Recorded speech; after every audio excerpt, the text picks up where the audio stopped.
The purpose of this video clip is to clarify the simplicity of cochlear implant details.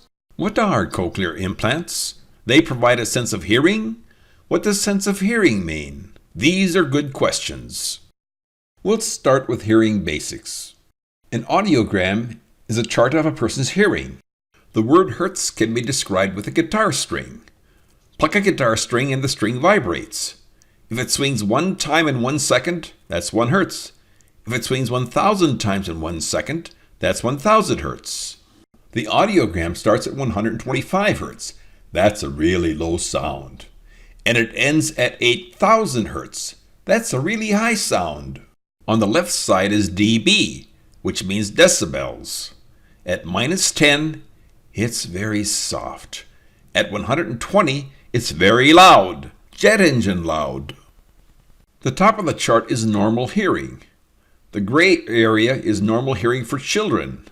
At the bottom of the chart is profound hearing loss. A person with profound hearing loss could stand next to a jet engine and not hear anything. The blue line is exceptional hearing. The green line is good hearing. The red line shows hearing decline. Note how high frequencies are disappearing the most. Are frequencies important? The answer is yes. Audiograms test from 125 Hz to 8,000 Hz. Kids can hear up to 18,000 Hz. Young adults can hear up to 16,000 Hz. As we age, high frequencies start disappearing. A good example is landline phones. Landlines have a maximum of 3,400 Hz. It is difficult to distinguish letters such as F and S. These letters require frequencies higher than 3,400 Hz. Cell phones handle up to 7,000 Hz. It's easier to distinguish letters and words with cell phones. Deafness is a more severe handicap than blindness? When I first heard this, I was skeptical. However, after thinking about it, we couldn't hear anyone. We'd have to watch the lips or learn sign language.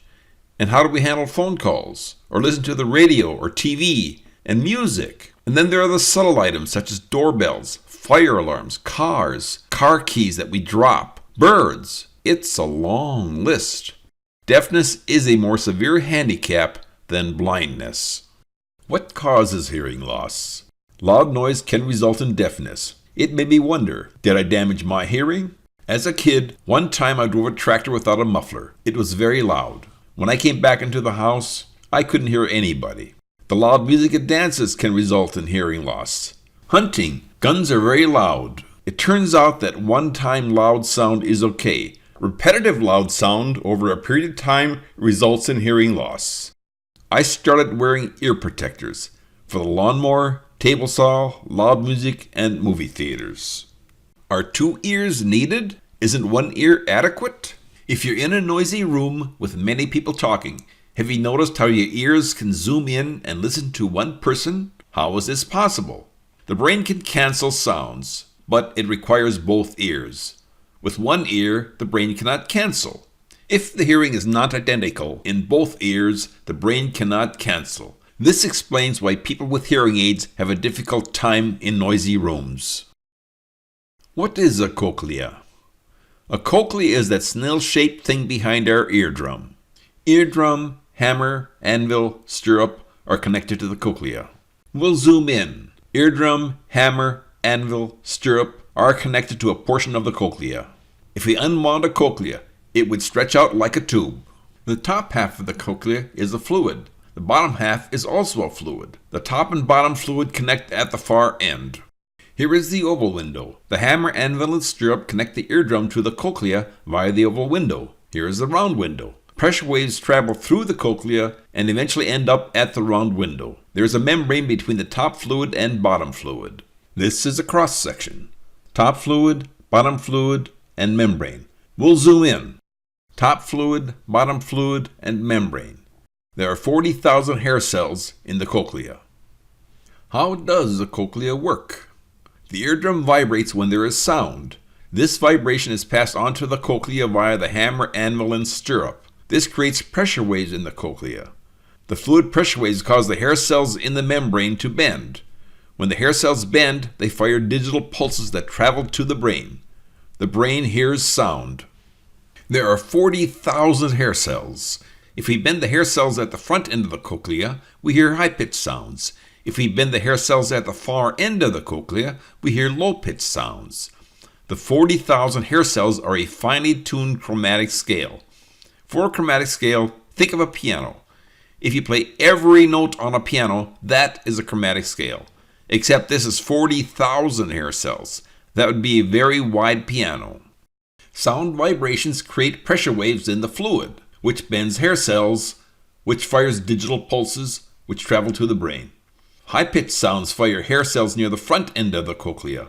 Low-pitched sounds fire hair cells near the back end of the cochlea.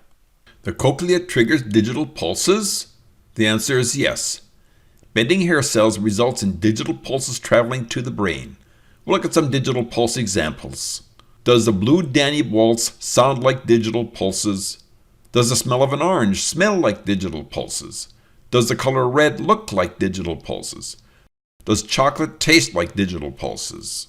How does the brain interpret digital pulses? If we rewired the brain, would the blue Danube waltz smell like an orange? Would the color red taste like chocolate? These are all digital pulses. The brain is fascinating. What are cochlear implants? We'll start with a miniature microphone with electronics and a battery. These are connected to a radio transmitter. The radio transmits information across the skin to an antenna.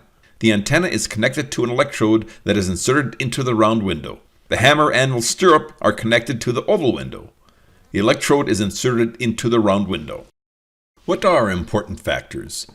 Weight and size. If it is too big and heavy, it will cause all kinds of problems. Batteries. It can be difficult to change batteries in a small device, or perhaps we can recharge the batteries. It is important to protect the electronics from the patient's body. A body tends to destroy items inserted into a body. And we need to protect the patient's body. Electronics used to have lead in it. We cannot use metal to protect everything because metal blocks the radio signals to the antenna. We used silicone. This does allow radio signals to the antenna, does allow water through it, but everything else is blocked. However, it is important to clean the electronics because electronics can corrode if not clean. New technology uses polymer coatings and glass. In addition, it is important to protect the patient from shoplifting detectors and library detectors, which emit electromagnetic fields. There are many important factors. We'll continue with hair cells versus electronic signals. There are 40,000 hair cells. When we bend hair cells at the front end of the cochlea, we hear high-pitched sounds. When we bend hair cells at the back end of the cochlea, we hear low-pitched sounds. The electrode is inserted into the round window near the high-pitched sounds. When an electric signal is sent to the electric signal fires thousands of hair cells. The cochlear implant patients hear noise. Is that a surprise? Thousands of hair cells are being fired instead of select hair cells being fired. What if we used more electrodes? If an electrode were placed in multiple locations, we could stimulate hair cells based on high-pitched sounds, medium-pitched sounds, and low-pitched sounds. It would still fire thousands of hair cells, but the different locations could help the brain. Let's continue with cochlear implant patients. When this cochlear implant design project started in the 1980s, to be eligible, the patient had to have hearing before hearing loss. This was so we could compare the hearing before the cochlear implant. In addition, they had to have profound hearing loss in both ears. This is because the cochlear implant destroys the internals of the cochlea. There were surprises. All of the patients were disappointed. They heard noise instead of sound as it had been before. Everyone else, parents, kids, spouses, were excited. This was because they could talk and be understood by the patient without sign language. Why did this work so well? I saw a video demonstration of a lady talking. It started with no sound, just video. I can't lip read. I had no idea what the lady was saying. Then there was no video, just sound. But the sound was filtered 200 hertz and below. It sounded like mumbo jumbo. I had no idea what she was saying. Then there was video and sound. I understood everything. How can 0% plus 0% equal 100%? Visual helps audible? The answer is yes. There are lip reading challenges. There is sound with the lips closed, like M's and B's, and sometimes there is no sound with the lips open. Lip reading can be challenging. With visuals plus sound, the brain compiles and understands. This explains why everyone else around the cochlear implant patient was excited. The cochlear implant patient can understand them. We'll continue with brain training. The brain learns, adapts, and adjusts. Noise has patterns. Breaking glass has a different pattern than a doorbell, or water running from a faucet, or fire alarms, or people talking. The brain continuously learns, adapts, and adjusts. We'll continue with electronic challenges. We would modify the electronic design. Sometimes the patient would hear better. Was it because the design was better, or because the brain adapted and adjusted? This was challenging. We'll continue with some newer information. Cochlear implants have evolved to 22 electrodes. Initially, patients still hear noise. However, over time, the brain learns. Patients can understand people without watching their lips. They can understand people talking on the telephone. Things such as music and birds are not the same as we hear them. However, patients can understand people talking. The brain's ability to learn is remarkable. We'll conclude with key information. Once hearing is lost, it cannot be restored. It is lost forever. Hearing is too important to lose. Avoid loud noise. Avoid loud music. Avoid loud rooms. Wear earplugs and ear protectors. We should strive to always protect our hearing. This concludes cochlear implant details.